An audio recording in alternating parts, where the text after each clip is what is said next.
tukangmu motong kayu tapi sik ono sing meleot-meleot. Wah, ono sing salah iku.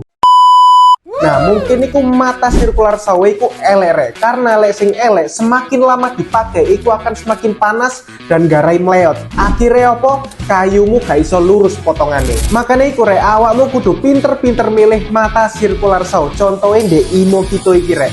Mata sirkular saw iku teko bahan teflon, jadi wis pasti tahan panas dan potongan kayumu pasti lurus, gak atik meleot-meleot maneh rek. Jadi gaya awakmu kabeh sing tukangnya motong kayune sik meleot-meleot, langsung aja ke ono mata sirkular saw teko Imo Kito iki rek.